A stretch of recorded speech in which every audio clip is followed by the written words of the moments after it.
Okay, welcome everybody to today's session with CWA and Clarissa Goldwig. We are delighted to welcome our presenters today who are going to speak about the DiversiTree project. My name's Sharon Smith. I am the Member Support Officer for Community Woodlands Association, and I'm delighted to be hosting this session along with Liz Much from Clarissa Goldwig to share with you the results of the project. Before we begin, Liz and I would just like to take a couple of minutes to share some information about our organisations. So CWA was founded in 2003 and created by the very groups it now supports, community woodland groups across Scotland. So today CWA promotes and represents community woodland groups within the political arena.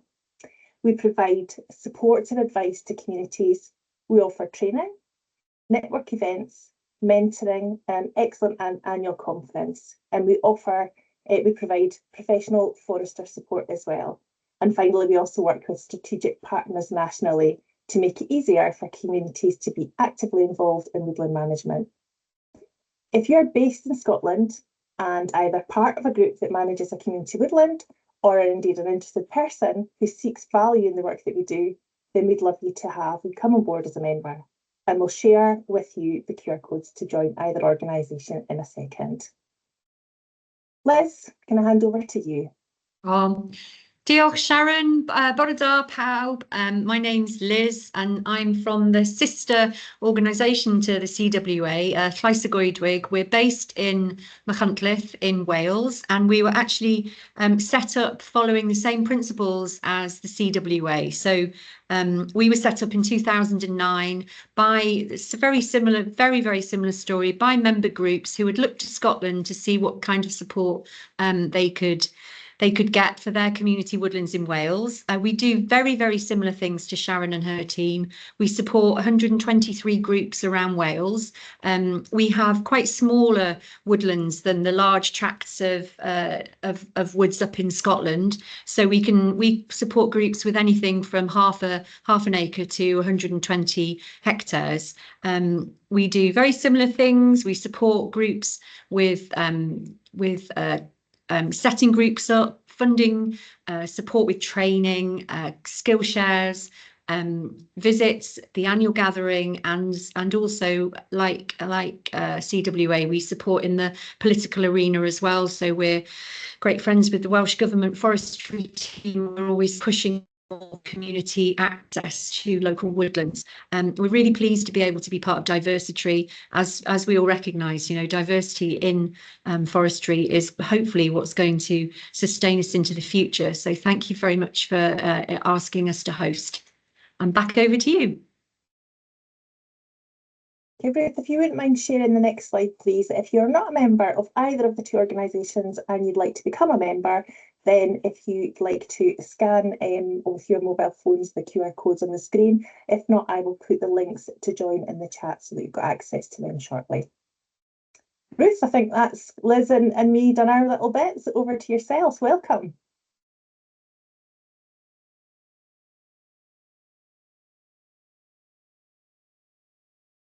Thank you very much. I think Seamus is going to kick off, yes? Very happy to, yeah. Yes, good afternoon, everyone.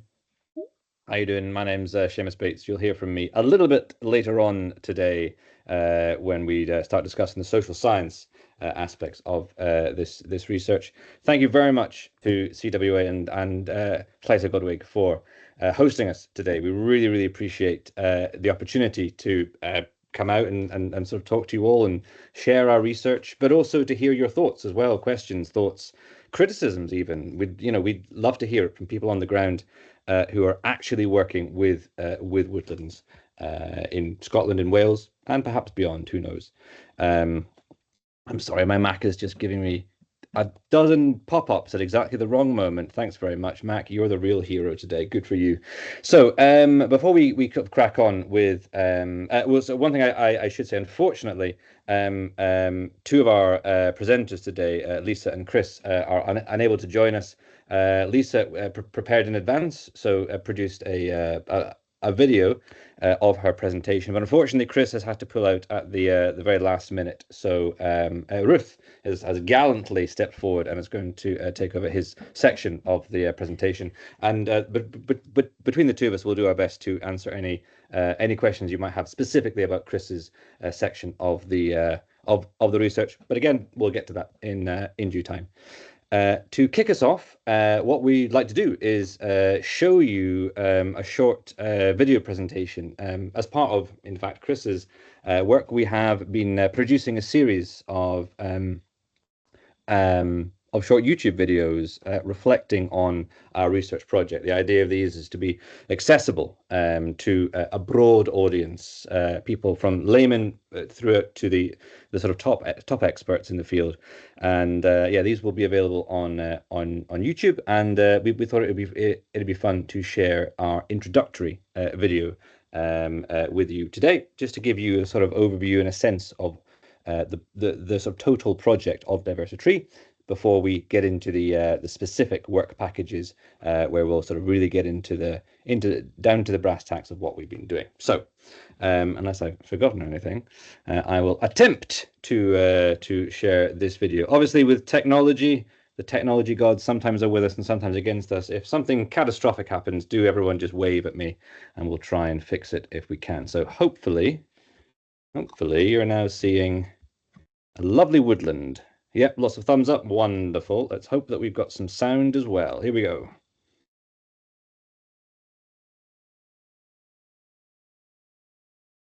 We rely on forests and trees for so much: to support nature recovery, reduce the impact of climate change, and provide a sustainable source of timber, to name but a few. But the world is in the grip of a climate and biodiversity crisis. Our woodlands are in a state of flux. UK trees and the species which rely on them for food and shelter are experiencing a huge range of threats. Many of our woods and forests are dominated by a single tree species. While this can make some operations and management easier, it means the woods are less resilient. If climate change or a pest or pathogen impacts the dominant tree in the woodland, then the whole woodland is lost. In a more diverse woodland, the same tree species could be impacted by climate change or a pest or pathogen, but only a few trees would be lost and the woodland would continue to function. A more diverse woodland will not only make the wood itself more resilient, it can also help support the wildlife that lives there. This, of course, depends on which species use which trees, and it doesn't mean we necessarily have to diversify the tree species composition of a woodland with novel species not currently present in the UK. It might mean diversifying with native species. Individual woods with a wider range of tree species are likely to deliver an increased range of ecosystem functions, for instance, pollination or supporting biodiversity. DiversiTree is looking at how we move from woods and forests dominated by a few species to more diverse woodlands at a range of scales, taking into account the diversity of management objectives. So unfortunately, we were seeing an exponential increase in the number of tree pests and pathogens in the UK. So just for an example, between 1950 and 1990, we saw 4 tree pests and pathogens that really had a detrimental impact, and that's in 40 years. But between 1990 and 2020, we saw 19. And many of these are coming from abroad because of the increase in global trade. And unfortunately, our trees haven't co-evolved with those pests and pathogens, so they can't automatically fight them off. And in many cases, this is having a devastating impact on particular populations of trees. And there's also some concern about the impacts of climate change on the forests as well. So the DiversiTree project is looking at the diversification of tree species with 4 main aims. So in a woodland, when we're thinking about diversity, we've got far more than just the tree species we want to think about. So firstly, we're wanting to think about the species that are associated with the trees. Our trees are what we call foundation species. They support a lot of other species. And if you lose that tree species, we want other trees around them to continue to support that biodiversity.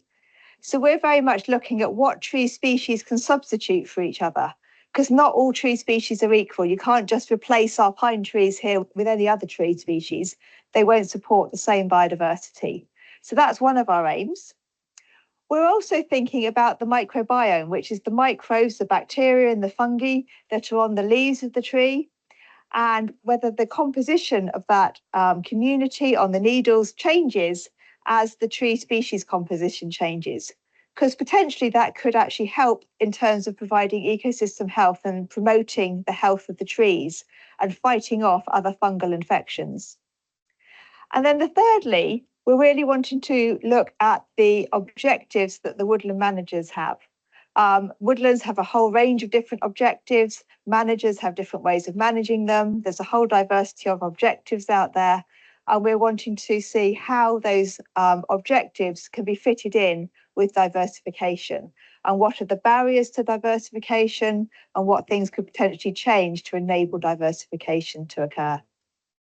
We'd also like to get the results from our research out to woodland managers and make the results available so that they can actually use the results in how they're managing their woods and forests. The DiversiTree project has concentrated on woods and forests, dominated by Sitka spruce or Scots pine, our most prevalent non-native and native conifer species, respectively.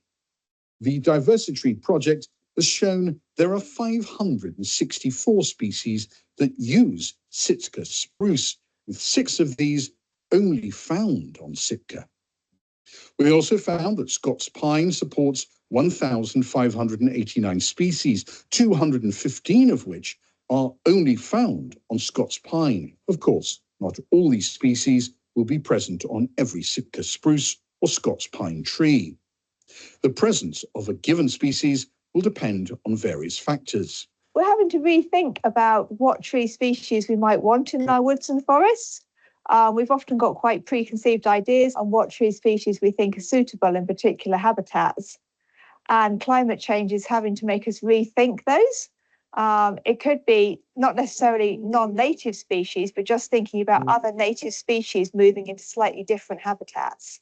If we are to improve the resilience of UK woodland through tree species diversification, it is important to take an evidence-based approach that puts practitioners at the heart of the solution.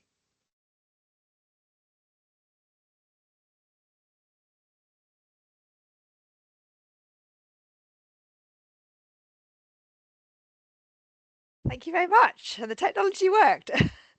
So that hopefully gave you all an overview of the project. And what we'd like to do now is to delve into some of the results from our project in a bit more detail. So as you can see here, and as we tried to explain in the video, the DiversiTree project really wanted to cover a whole range of scales. We said we're working from microbes to mines to try and understand the methods to and the impacts of diversifying tree species composition.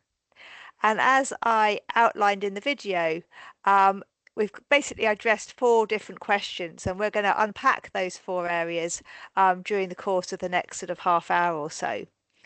So the first area is around the biodiversity that's found on Scots pine and Sitka spruce and the potential benefits of diversification for that biodiversity. The second area is around the microbiome of the trees and whether that increases resilience. The third area is around woodland managers and their understandings and objectives for diversification. And then the final area is around solutions and knowledge exchange. So the first area is around the biodiversity. And I realised I should introduce myself. So I'm Ruth Mitchell and I'm a woodland ecologist at the James Hutton Institute up in Aberdeen. And I've, as well as being overall project lead for this project, I'm leading a Pacific area within this project, looking at the biodiversity with a team of other people. And as I said, we're focusing on the biodiversity and the benefits or impacts of diversification. So we specifically focus on, as we said, these two different types of woodlands, Sitka spruce and Scots pine. And with respect to Sitka spruce, we found that, yeah, there's 564 species that will use the trees. So we really focused on the species that actually use the trees, not the species that you might find in the forest glades or on the tracks or the sort of ground flora. And these species were listed by collating existing records.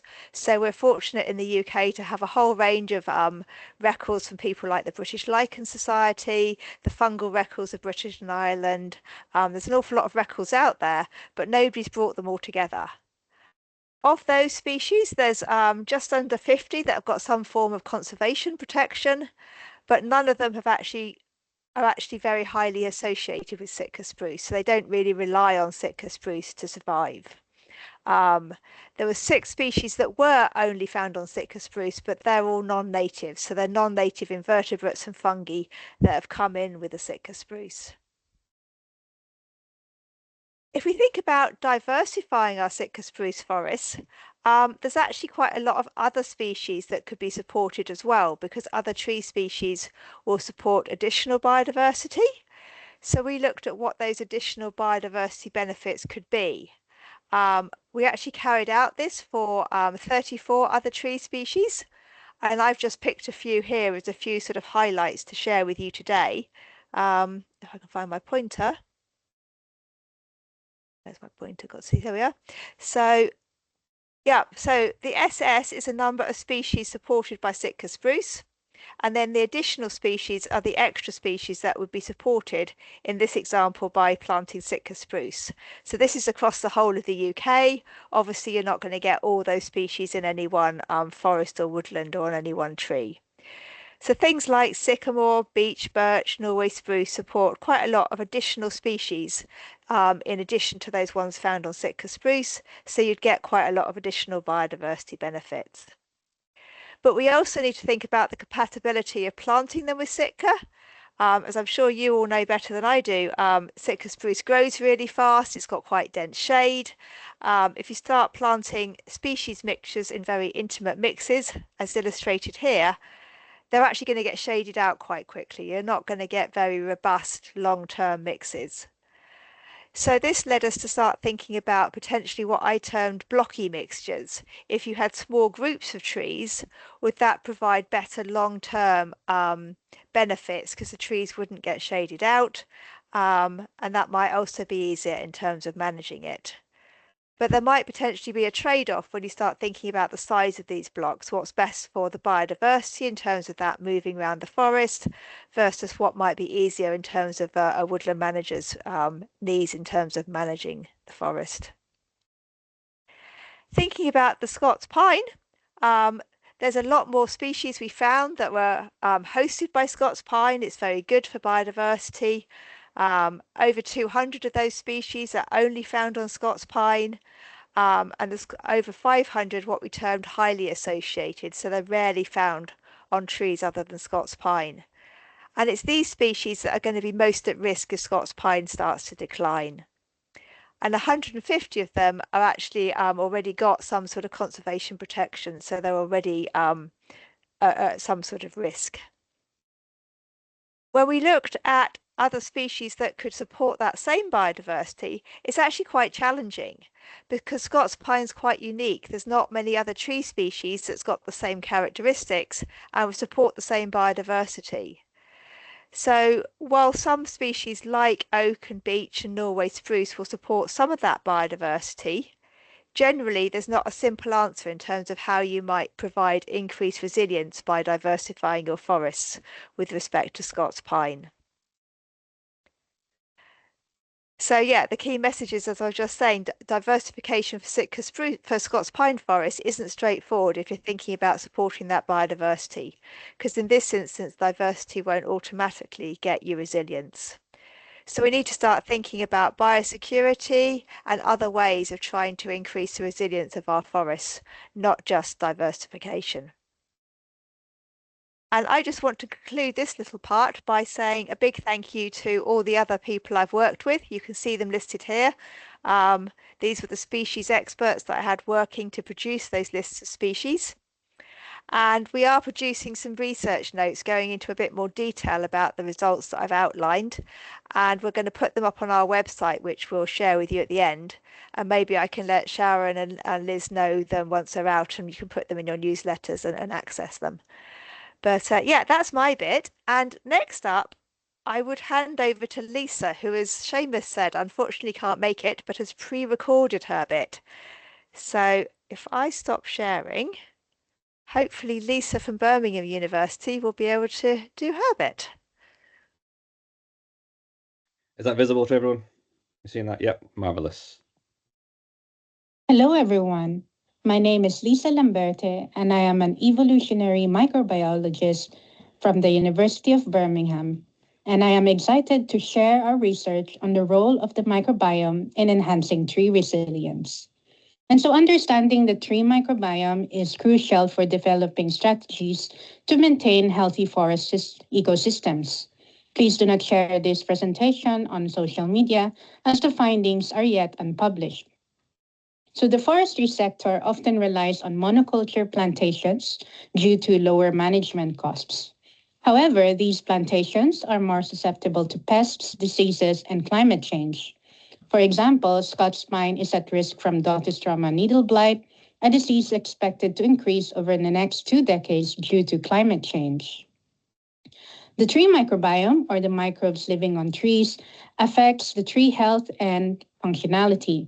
These microbes influence the entire tree ecosystem as part of the extended phenotype of the plants, meaning that they affect the plant's traits and functions. These microbes co-evolve with the trees they reside in and originate from diverse environmental sources, including the soil and the atmosphere. And so we wondered if diversifying tree plantations, thereby fostering the mingling of microbial communities, could bolster tree health and resilience against environmental challenges by increasing the genetic pool of microbes. We're exploring whether woodlands with a single tree species have a lower microbial diversity on their leaves compared to mixed species woodlands. Focusing on Scots pine, we believe these microbes are specifically adapted to its phyllosphere. Our goal is to determine if planting different tree species creates a more diverse and effective group of microbes that can protect against leaf diseases. This will help us develop strategies to improve woodland health. With that in mind, we're investigating 2 hypotheses. The first is woodlands with just 1 tree species have a low diversity of microbes on their leaves compared to woodlands with different tree species. Using Scots pine as our focus, we think that these microbes are adapted specifically to the Scots pine leaf. And if we add other tree species other than Scots pine, the woodland is then diversified. This could then lead to tree-specific microbes being likely to be more diversified, increasing the genetic pool of microbes present. And thus, our second hypothesis is in diverse woodlands, there is a high diversity of leaf microbes that can outcompete disease-causing agents compared to woodlands with only 1 tree species. So this schematic diagram shows our overall workflow. We sampled pine needles from plots with monocultures of Scots pine and mixed plantations of Scots pine and other tree species. We used 2 experimental plots managed by Forest Research, Ardros in Northeast Scotland, planted in 1988, and Rosedale in North Yorkshire, planted in 1958. We selected 5 trees per species, from each plot, and analyzed their leaves by extracting and sequencing specific parts of their DNA to determine the microbial community profile of the leaf microbiome. So first, we measured microbial diversity to compare microbes in monoculture versus mixed plantations. Then we also checked for the presence of Dothystroma using molecular biomarkers. Then we measured microbial diversity across the 2 sites to see if there are any difference between Ardros and Rosedale. So just to remind you, these are the plots that we sampled from.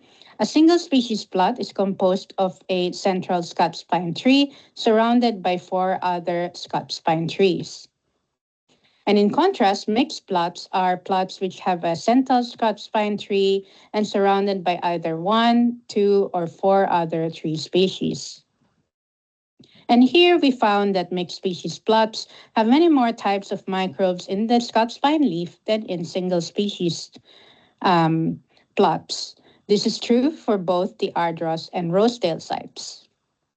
And another interesting observation that we saw is that bacterial diversity in general, regardless of whether it is part of a single species or mixed species plot, is higher in Ardros than in Rosedale.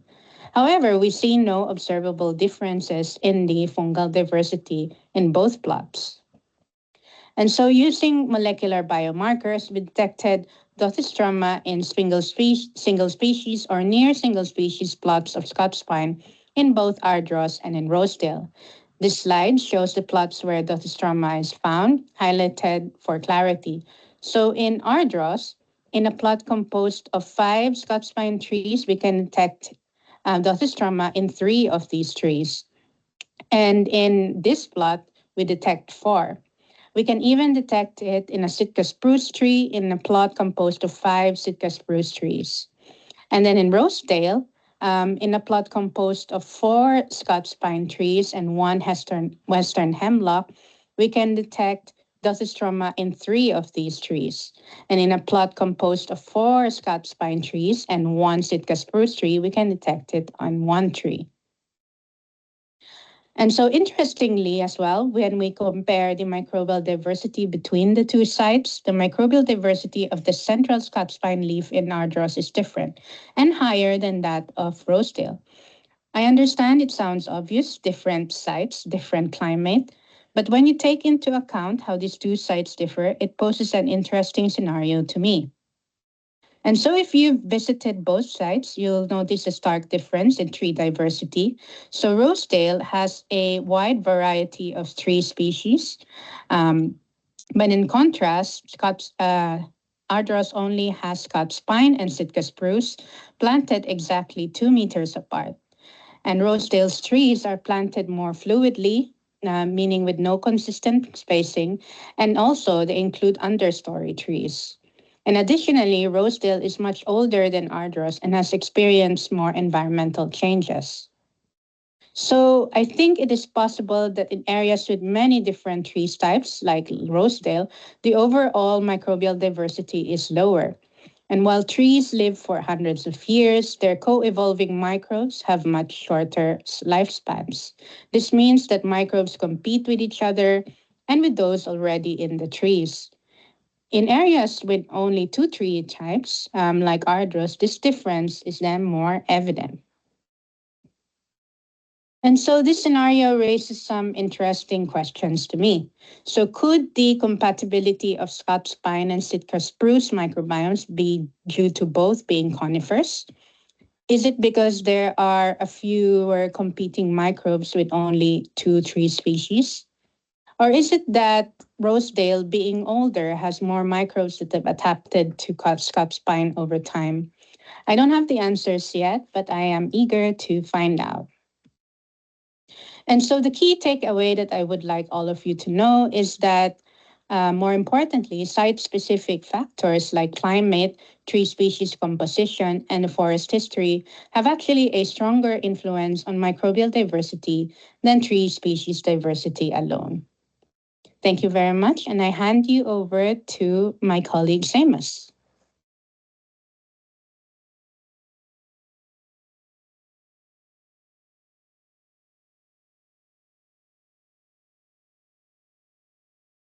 Thanks, Lisa. I guess I'll thank Lisa, even though, of course, she's not here. But thank you, Lisa, and thanks, Ruth, as well, for queuing up those slides. Afternoon, everyone. Yes. To more properly introduce myself, my name is Seamus Bates. I'm an environmental anthropologist from Bangor University, and I have been working on the social science part of the DiversiTree project. really, I'd love to just dig into some of the results that we have been generating, some of the data, some of the analysis, and some of the conclusions, perhaps, that we are tentatively beginning to form with yourselves to get some just to hear your thoughts, questions, and feedback. Thanks, Ruth. Notch. Yeah, so just to give you a very brief overview of our methods that we've been deploying. We began our research with a bit of a theoretical overview, looking at policy, looking at contemporary research, as well as some historical stuff around what is diversity in woodlands, how is that conceptualized and approached, and if we are, as seems to be within the sort of current zeitgeist, to increase diversity within woodlands, how are we going about it in terms of policy, in terms of incentives, in terms of legislation even, and what does that mean for woodland managers? And to explore this, we conducted, as you see here, a number of in-depth interviews with woodland managers, as well as a number of focus groups as well. And in particular, a number of fantastic focus groups with both members of the CWA and Llais Godwig, and perhaps, indeed, hopefully, some of those people who participated in those discussions are here today, so that they can see the fruits of their labours, which I'll get into just now, actually. Yeah. So thanks, Ruth.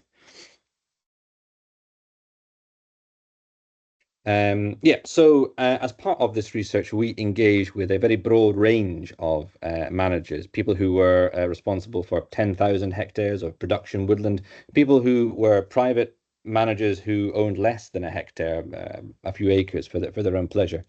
And what was striking about across the sort of plethora of people that we spoke to was that managers, by and large, had an extremely advanced and nuanced understanding of what woodland diversity and diversification meant, which somewhat flew in the face of a lot of the sort of established wisdom and sort of preconceptions that a lot of policy documents and some contemporary research has. We went into this based on sort of our literature review, assuming that a number of managers, wouldn't have particularly nuanced understandings of diversification and the good that diversification can do. But very swiftly, that was corrected by actual conversations with managers. And we found that, particularly in terms of the potential connection between diversifying woodlands and resilience building for those woodlands, was again very widely understood. And while nativeness in planting and within woodlands was generally preferred, particularly in those who had conservation focus on their woodland, it was not the be all and end all, and certainly the preservation of the woodland itself was much more important.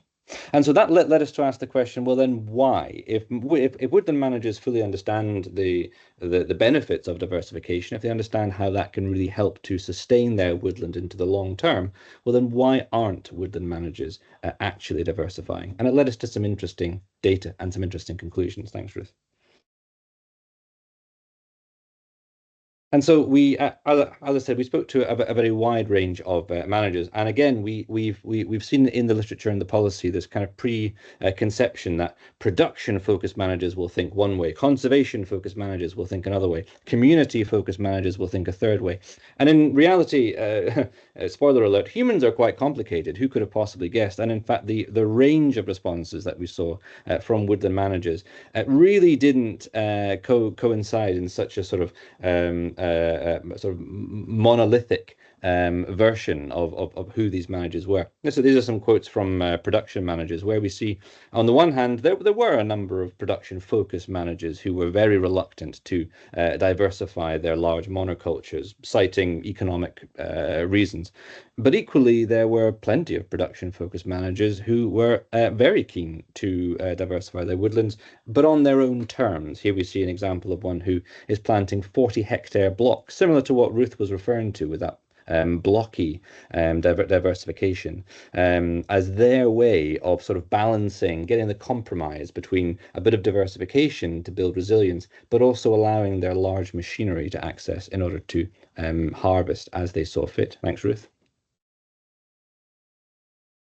By contrast, one would perhaps intuitively expect conservation-focused woodland managers to be very much in favour of diversity and diversifying their woodlands, when in reality, of course, it was as balanced.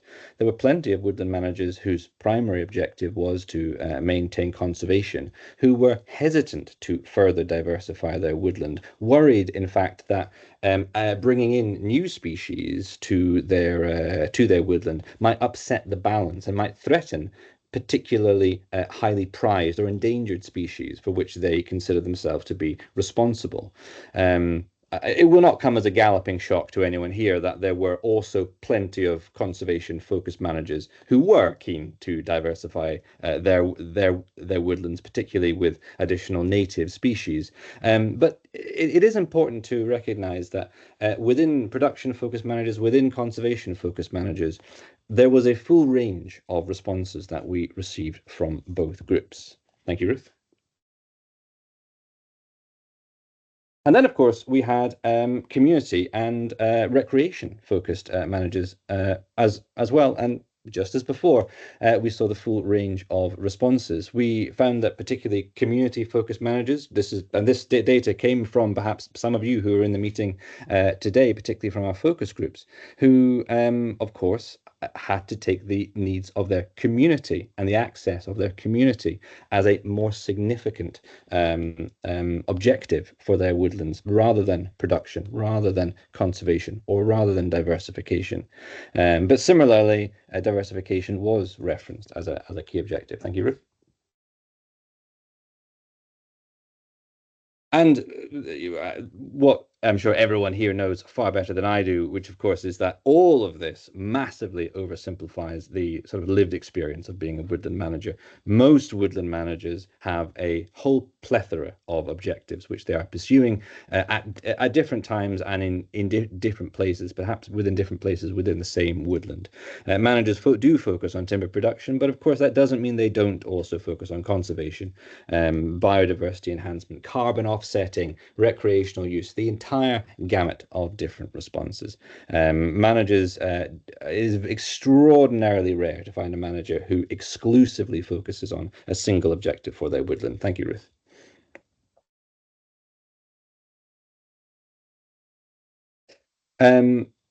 And within this, there was also a discussion, which unfortunately I can't really get into too much today, but around funding, how this diversification might be paid for. And I'm happy to answer some questions about this, perhaps in the Q&A afterwards, because I don't think I have time in this moment. But what we did see within sort of policy documents was that a lot of sort of policy and a lot of third sector organizations thought that grants and funding was the primary way in which to incentivize with the manager to make a turn towards diversification, to sort of begin to diversify, particularly monocultures.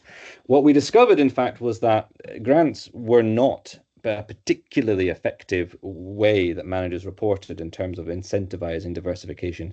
If a manager did have an objective which they wished to diversify their woodland, then they would pursue grants in order to further that. But if they had no interest in diversifying their woodland, it was unlikely that any grant would be sufficiently large in order to make them make that shift. Objectives or the objectives of managers for their woodland were quite strongly entrenched, and grants it turns out are quite unlikely to dislodge a manager from their own priorities.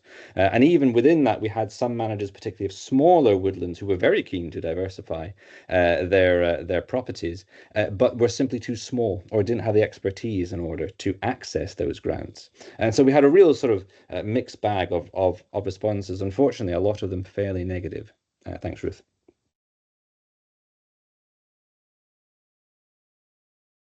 So just to sort of bring my sort of the sort of basket of thoughts to a conclusion, is that we found that managers were very, very knowledgeable about diversification, both in terms of species management, but also temporal diversification, structural diversification, very nuanced discussions across the board, really. And that we really need to move away from these any sort of simplistic binary around a production manager, a conservation manager. Managers pursue a variety of objectives within their woodlands. And actually, and this then holds the key. If we do wish to, if our objective, if the United Kingdom's objective is to further diversify its woodland, then this holds the key. We need to be aligning diversification with the current and emerging objectives of woodland managers, not trying to change woodland managers to become more interested in diversification. Thank you very much. I'll pass over to, well, I will be passing over to Chris, but I'm going to pass it back to Ruth. Thank you very much, Seamus. So yes, as Seamus said, unfortunately, Chris has had to pull out for the last minute.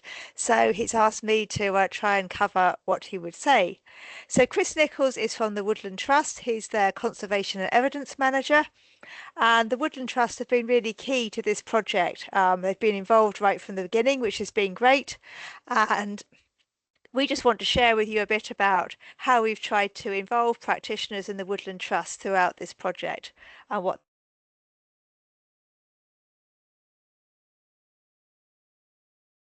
Ruth, I'm afraid you've muted yourself. I'm sorry. Sorry about that. In turning my slides, I managed to mute myself. Never done that one before. So yeah, one of the things Chris did was to set up a practitioners panel. And this was very much to keep the project grounded in reality. So the practitioner panel was a group of around sort of 20 people that are working on the ground in forestry and woodlands, like yourselves, that we've met up with every 6 months to try and make the link between the science and the work on the ground, because Chris was aware of this potential disconnect. So we very much tried to put the practitioners at the heart of the project, and this really started with actually involving the Woodland Trust right at the beginning. So we didn't bring the Woodland Trust in once we got the project, we brought them in right as we were starting to write the whole application.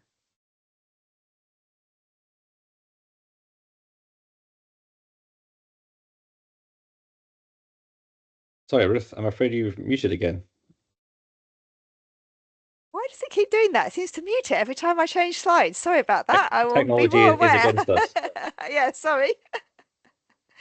Right. Yeah, we've got a range of organisations, as you can see here, that have come to our practitioner panels.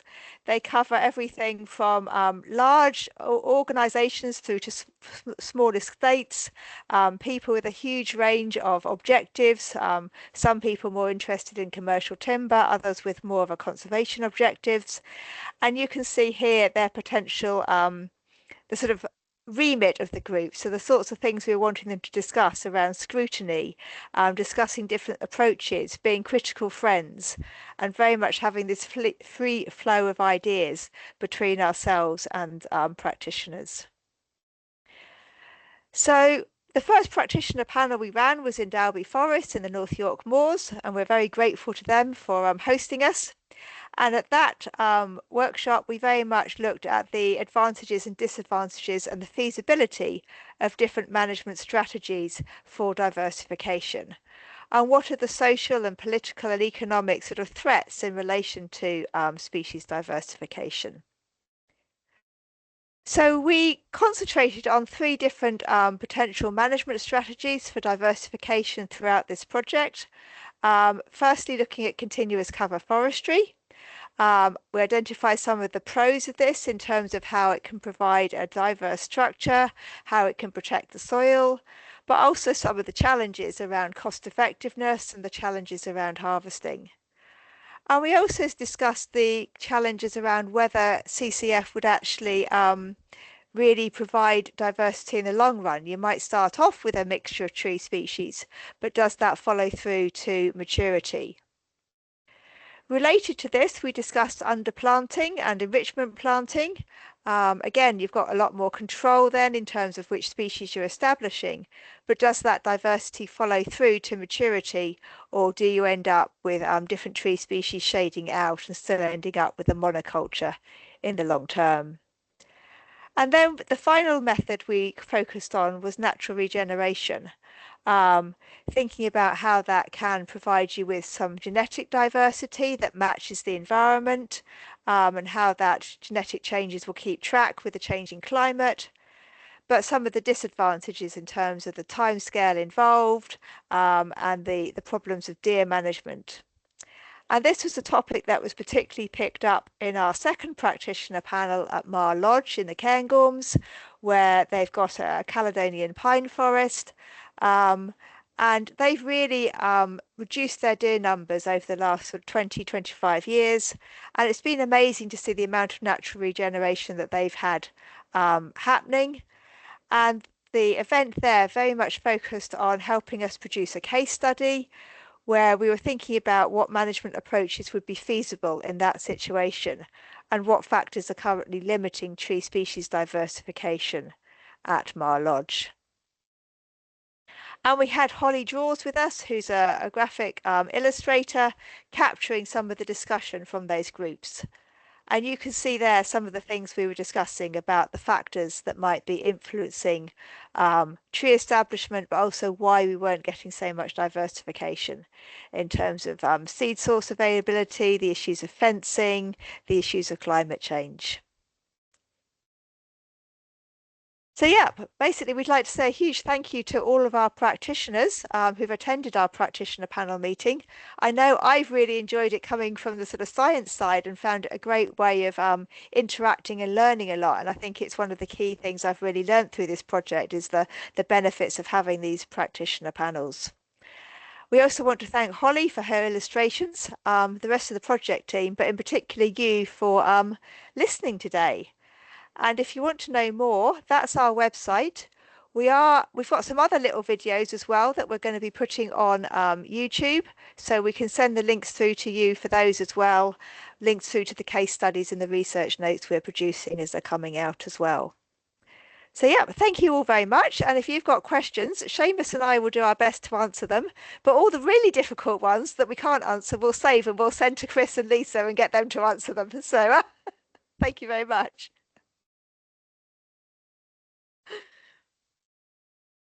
So yeah, I don't know how Sharon or Liz wishes to handle. I'm quite happy if people just want to unmute and shout out questions. Go for it, folks. If you've got any questions, now's your chance.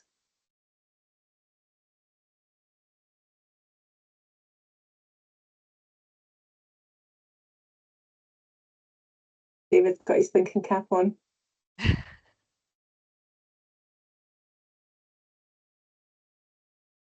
How practical do people think sort of blocky mixtures is? So some people hate the idea because they think the landscape scale effects are horrific, or they think that if you thin one little block, you're going to get wind throw and that's not going to work and things. But some people think it's the way forward. I guess Sitka's perhaps particularly challenging to diversify because of its growth rate and things. You know, it's a Ferrari of the tree world, as Seamus was saying. So I guess other combinations of tree species would be easier to have in more intimate mixes. And of course, you know, how does that link in with community objectives? You know, is that something which can be compatible? Is a monoculture at all compatible with community objectives? Is diversification? I don't know. You know, this is one of the things which is slightly different, which is why it's wonderful to talk to yourselves is because, you know, a community group's priorities might be different to a production focused monoculture, a conservation focused SSI, you know, and that's great. It's good to get all the perspectives.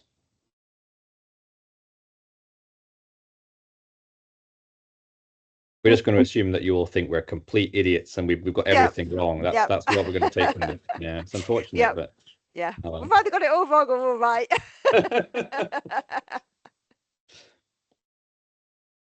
I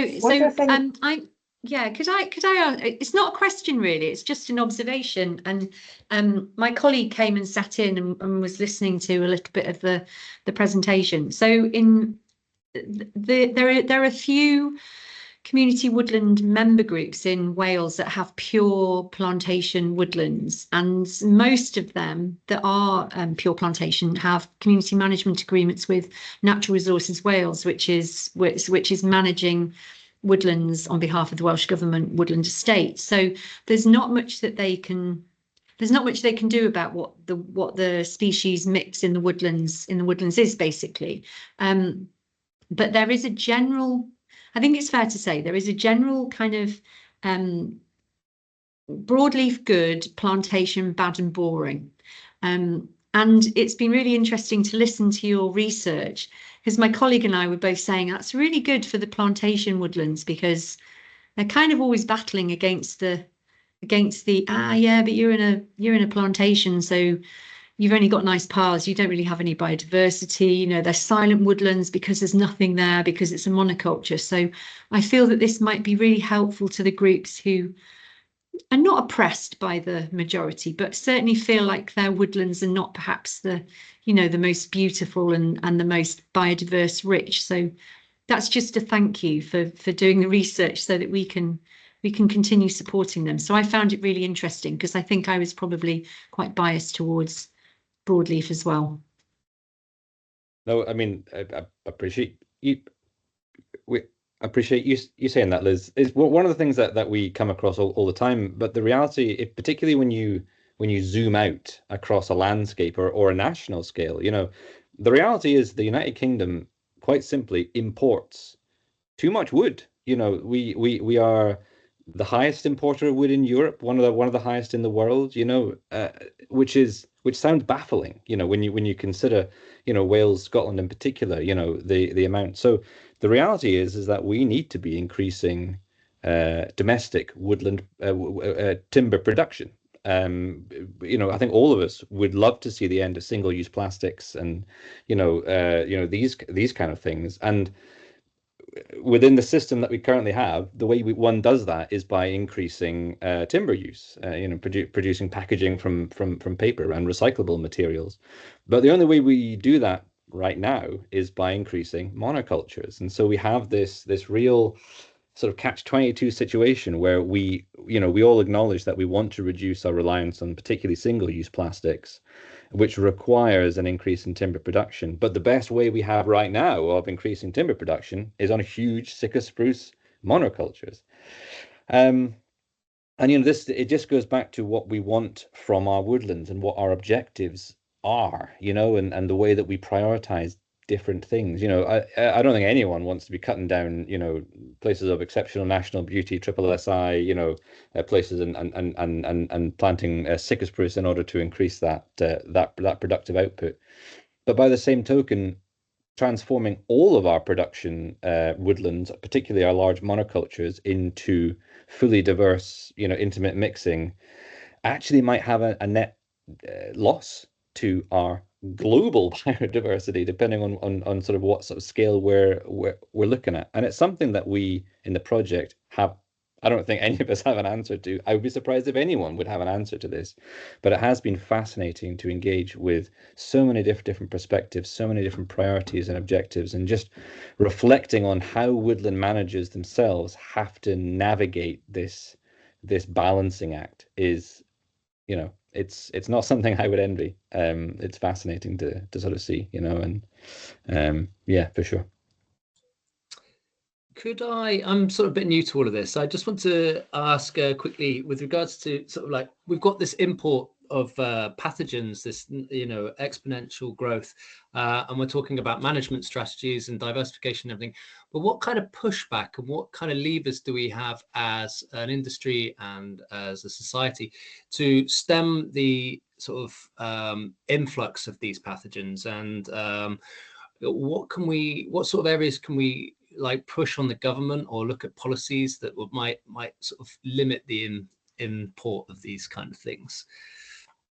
Well, partly actually growing more of our homegrown timber is one way forward, and as much as some of it is actually coming in wood packaging, wood pallets and things. I think there's also the thing about where do we actually source our trees from, and thinking through the supply chain in terms of nurseries and giving them a greater confidence about what the grant schemes are going to be and what trees are eligible for planting in the different grant schemes going forward, so that they don't suddenly find that a grant scheme's changed and, you know, they've got a whole load of a certain tree species which are no longer eligible for a particular grant scheme, so then they lose a lot of money. So those sort of developing our own nursery schemes so that we've actually got grown in Britain trees and we're not importing young trees, I think it's really important, would be the two ideas, you know, I'd have. I don't know if Seamus wants to add to that. Yeah, I mean, I would agree with what Ruth says. On the other hand, the reality is that, with globalization and with, global trade in the way that we have it, as soon as plants and people and products and, goods cross borders, there is always this risk that, while we can perhaps reduce this risk, while we can get better at monitoring and we sort of can we can get better at this. And not to get wildly political or anything, but of course Brexit has changed that dynamic to some degree. Leaving the customs union and having to sort of build up different checks has influenced all of this. But the reality is that so long as we keep importing goods and services, which we are going to continue to do, there will always be the spread of pests and pathogens, particularly as climate change advances and the climate, particularly of southern England, changes. We're going to continue to see this. And so then the question becomes, well, it becomes more about management, and it becomes more about resilience building, so that when pests and pathogens do appear, and let's be candid about this, pests and pathogens are going to continue to come through. Sitka spruce, oaks, we are seeing an increasing number, and so the idea of ash dieback scale events sweeping across the country are not only possible, but frankly likely over the next 20, 30, 40, 50 years, particularly with climate change. And so the question then becomes, how do we manage these outbreaks? How do we detect early, and how do we respond? And then, but also how do we build and plant and manage woodlands so that they can become more resilient to these outbreaks? And so it is, as Ruth says, we can get better at preventing spread, but we also do need to become better at managing the inevitable outbreaks which are going to come. Yeah. Okay, that's cool. Thank you very much. I have a real layman's question here, but it occurs to me whilst you're explaining the response there, that our forests are managed and they're fenced off with fence posts that may have come from foreign lands. Are they influencing the pathogens that land in our woodland at all? I don't know about influencing them, but wood products generally can be a source of potential pests and pathogens. It's why you're not supposed to import trees with bark on them, or wood products with bark on them. So hopefully we're not having fence posts with bark coming into the country, because then you get a lot of bark boring beetles and things. But yeah, could be another source. Hopefully a lot of that is from homegrown timber. But yeah, don't know. Okay. So yeah, but I mean, it is, as Seamus says, it has been a problem.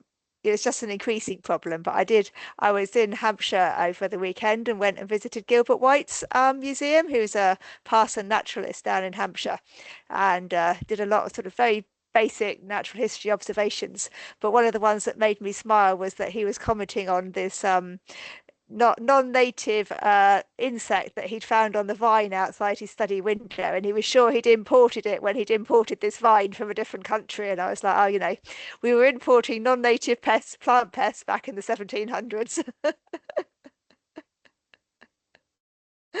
So it's certainly fascinating, and I have learned absolutely loads from today. And if nothing else, my head, I don't know about anyone else, but my head's now full of questions, and kind of I need time to digest that. So it'll be really interesting to see actually your findings released formally, so people can then share them and it can be used well, and any changes people make are basing them on the research that you've done. So thank you both so much for sharing your work with us today. yeah, thank you so much for having us.